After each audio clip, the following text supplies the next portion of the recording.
बिस्मिल्लाहिर्रहमानिर्रहीम। अस्सलाम वालेकुम नाजरीन, मैं हूं कायनात खान और आप देख रहे हैं कानून। और मैं हूं सिकंदर खान।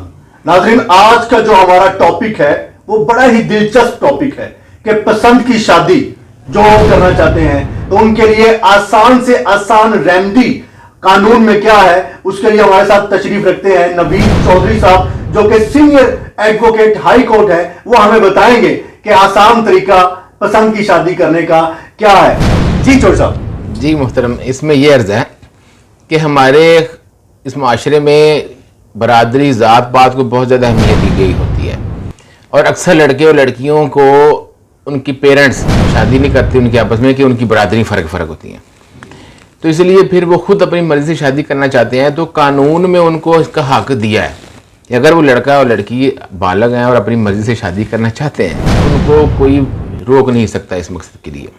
अच्छा वकील साहब, पंजाबी की एक मिसाल है, मियां बीवी राजी ते की करेगा काजी, तो ए मिसाल च काजी तुसी हुंदे हो? नहीं, इसमें काजी ना जज साहब होते हैं। तो हुण असीं उन्हां नूं बुलाना? नहीं, तो जवाब मैं आपको दूंगा इसका जज साहब की बदले। अच्छा। जी, जब लड़का और लड़की आपस में पसंद करते हैं एक दूसरे को और उनके पेरेंट्स इस बात को पसंद नहीं करते हैं तो वो अपनी मर्जी से बालग और अकल होने के नाते अपनी शादी सरंजाम दिलवा सकते हैं। उसके लिए उनको आसान तरीका यही है कि किसी निकाह ख्वाह के ज़रिए इसके निकाह के कलमे पढ़वाए जाएँ, उनके जाबो कबूल कराई जाए और फिर उसके बाद वो अपने मियाँ बीवी होते हैं तो वो अपनी ज़िंदगी गुजार सकते हैं। वो यानी कि वो आपके पास आएंगे और आप एक निकाह ख्वाह होंगे, उनको बुला के फौरी उनका निकाह पढ़वा देंगे और वो मियाँ बीवी कॉन्सेप्ट एक उनका वो शरई और कानूनी तौर पे हो जाएंगे। अच्छा, इस पे खर्चा कितना आएगा वकील साहब, ये जरा आप हमारे ऑडियंस को बताएं। जी, खर्चा इसमें देखें, एक बारात का खर्चा कितना आ जाता है, उसका चौथा हिस्सा 5वें हिस्सा समझ लें, यानी इंतहाई कम खर्चा है। जी कम खर्चा है बिल्कुल। इसमें अदालती तरीके में कोई होंगे नहीं, वो बाराती लोग नहीं होंगे जो आम बारात में 100, 200, 300 हमारे ख़ानदानों में होते हैं, निज़ाम में उनको शादी में शरीक होते हैं, तो इसमें नहीं होते होंगे। तो वो जो खास होंगे मौजूद, उनकी मौजूदगी में अजाबो कबूल होगा जिसे निकाह कहा जाता है। यानी कि ये टोटल प्रोसीजर जो है वो 1-1.5 घंटे का है पसंद की शादी का। जी बिल्कुल। वकील साहब, वैसे मेरा एक सवाल है, कोर्ट मैरिज आखिर है क्या? जी, जो कोर्ट मैरिज का कॉन्सेप्ट हमारे पाकिस्तान में ऐसा कोई अलहदा से लॉ लेजिस्लेशन ने खास करके बनाया जिसके तहत हम कहते हैं कोर्ट मैरिज। हमारे यहाँ पे एक ही मुस्लिम फैमिली लॉज ऑर्डर 1961 के तहत ख़ानदान बनता है जिसमें निकाह नामा के ज़रिए होता है और वो निकाह का तरीक़ेकार एक रजिस्ट्रार सब रजिस्ट्रार होता है जिसको यूनियन काउंसिल लेवल पे अश्योरेंस मिली होती है, वो सर्टिफिकेट देता है, निकाह नामा दर्ज कर सकता है, तो वो करता है। तो हमारे पास अगर कोर्ट में भी आते हैं तो हम भी इसी तरीके से उनके निकाह सोलमनाइज करवाते हैं, निकाह ख्वाह को कह देते हैं, वो आके इनके निकाह पढ़वा देते हैं और फिर इनका निकाह मुकम्मल हो जाता है। यानी इसको हम जुडिशल निकाह भी कह सकते हैं। जी, जुडिशल तो ठीक है एक टर्म है, लेकिन क्योंकि असूली तौर पे उनका निकाह का अख्तियार करना, उनका आकल बालग होना कानून में शरीयत में अजाब और कबूल यानी कि उसकी ऑफ़र उसकी एक्सेप्टेंस, ये दोनों ज़रूरी होती हैं। वो दोनों तो राज़ी होते हैं, तो जब राज़ी होते हैं तो फिर उनके लिए किसी मतवली या कोई ऐसा शख्स जो उसका बड़ा सरबराह, उसकी कोई कदगा नहीं लगाई लॉ ने ना कि उसका बाप या लड़की का शौहर या लड़की का कोई बड़ा मौजूद होगा तो फिर ही निकाह होगा, तो वो कदगन कानून में नहीं लगाई गई है। अच्छा वकील साहब, इसके लिए कोई गवाहान भी होने चाहिए लड़के की तरफ से या लड़की की तरफ से? जी बिल्कुल, निकाहनामे के अंदर अंदराजा के 4 विटनेस होते हैं एक मैरिज के, जो 2 लड़कों की तरफ से प्रेजेंटेशन दे रहे होते हैं, 2 लड़की की तरफ से प्रेजेंट हो रहे होते हैं। अच्छा वकील साहब, मेरा एक सवाल है कि कोर्ट मैरिज अगर हो जाती है और उस सूरत में उसके वालिदैन या उसके भाई बहन या कोई भी जो भी उन्हें धमकी देते हैं, तो क्या कानून में उसको तहफ़्फ़ुज़ दिया जाता है कोर्ट मैरिज करने वाले को? जी बहुत अच्छा सवाल है कि निकाह तो हो गया लेकिन निकाह के बाद के जो हालात होंगे वो उससे ज़्यादा बदतर होते हैं, अक्सर लोगों के वो ज़्यादा तकलीफ दे होते हैं। बिल्कुल, वो पेरेंट्स जो लड़की की तरफ से, हमारे असल में लड़कियों को घर की इज्जत समझा गया जाता है जी। और अगर वो कोई लड़के के साथ भाग के शादी कर लेती है तो वो अपनी इज्जत को खिलवाड़ के मुतरादा समझते हैं कि उसके लड़की के भाई लोग या उसके वालिद या वालदा या मामू लोग, तो इसलिए वो जब इस नौबत पे आ जाते हैं तो फिर उसका बदला लेने के लिए वो या तो अगवा के मुकदमे की तरफ जाते हैं उसका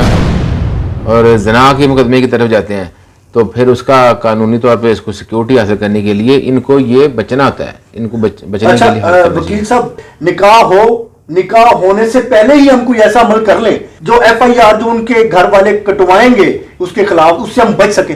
جی بالکل, یہ بہت اچھی بات ہے, اور اکثر یہ لوگ نہیں کرتے ہیں, نکاح کر لیتے ہیں اور بعد میں بچتے نہیں, ایف آئی آر بھگتے رہتے ہیں. 100 میں سے 90% لوگ یہ عمل نہیں کرتے. جی 99% نہیں کرتے ہیں.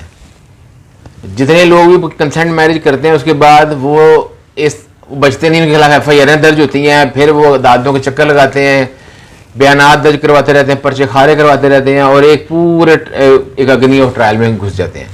تو ان کو بچنے کے لیے جو سب سے پہلے کرنا چاہیے عمل وہ یہ, جیسے ہی ان کا نکاح ہو جاتا ہے وہ اس نکاح نامے کو اور اس لڑکی کے ایک سٹیٹمنٹ کو ہم سیکشن 200 CRPC کے تحت ایک استغاثہ دائر کرتے ہیں, اس میں ایک اس کا بیان ریکارڈ کروا لیتے ہیں اس بچی کا, اس لڑکی کا جو اپنی مرضی سے نکاح کر رہی ہوتی ہے. یہ دونوں چیزوں کو متعلقہ تھانے میں بھجوا دینا چاہیے ویری گڈ کسی با اثر شخص کے ذریعے, اور وہ SHO کے نوٹس میں یہ بات لائے کہ یہ لڑکی بھاگی نہیں ہے, گھر سے مرضی سے گئی ہے, نکاح کیا اس نے, یہ اغوا نہیں ہوئی ہے.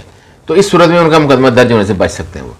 اچھا وکیل صاحب, میرا سوال ہے کہ لڑکی کے بیان کی قانونی حیثیت کیا ہے؟ جب ایف آئی آر درج اگر ہو گئی ہے اور ایف آئی آر درج ہونے کے بعد پولیس ان کو ڈھونڈنے نکل پڑتی ہے, تفتیشی افسر ان کو گرفتار کرنے کے لیے نکل پڑتا ہے اس ملزم کو جو ان کے درخواست ایف آئی آر میں ملزم ہوتا ہے, لیکن وہ لڑکی کا شوہر ہوتا ہے.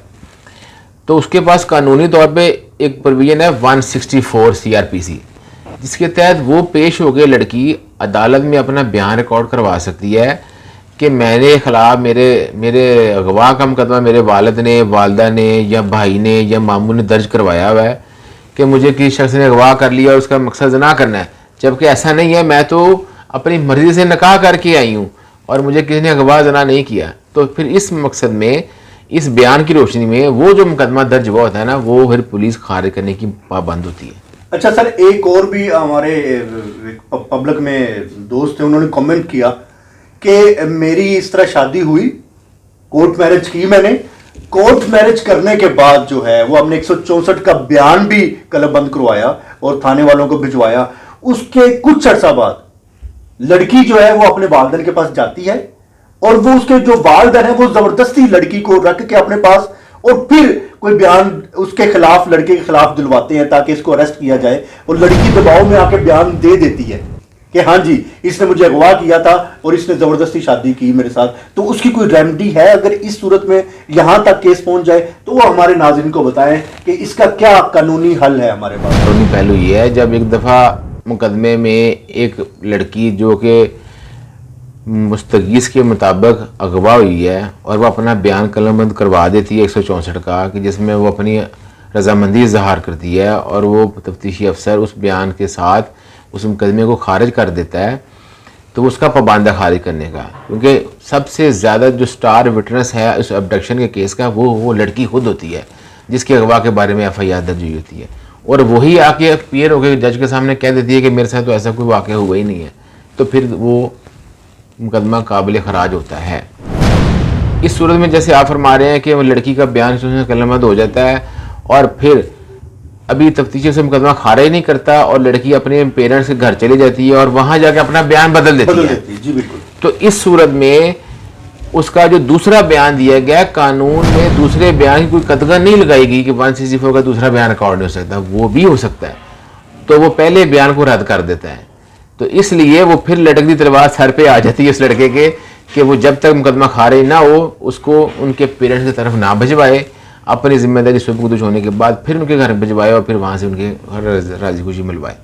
تو میں تو اکثر یہ ایڈوائز کرتا ہوں کہ جب پسند کی شادی کی ہو تو ایک ریزنیبل ٹائم تک ان کو پیرنٹس سے علیحدہ ہی رہنا چاہیے ہوتا ہے, جب تک وہ ایکسیپٹ نہ کر لیں ان کا مائنڈ کہ ہم اس کو اپنا داماد تسلیم کر لیں, تو پھر جا کے ان کو یہ اٹیچمنٹ دینی چاہیے, ادروائز ان کو ان سے اوائڈ ہی کرنا چاہیے, علیحدہ رہنا چاہیے. یعنی کہ آپ کا مطلب ہے کہ 2-3 بیبیز ہونے کے بعد جانا چاہیے, وہ ایک پکی مورے لگ جاتی ہے. ہاں, ریزنیبل ٹائم کو آپ 1-2 جتنا بھی عرصہ سمجھ سکتے ہیں, یعنی کہ ان کا مائنڈ ایکسیپٹ کر جائے کہ ہاں اب یہ میری بیٹی ہے, یا ان کے والدین ایکسیپٹ کر لیں کہ ان کی بیٹی جس شوہر کے ساتھ رہ رہی ہے اس کی پسند کا شوہر ہے اور وہ اب ان کا داماد ہے, تو اس وقت تک ان کو اوائڈ کرنا چاہیے. جی ناظرین, کیسا لگا آج کا ہمارا پروگرام؟ ये कमेंट्स बॉक्स में जरूर बताइएगा।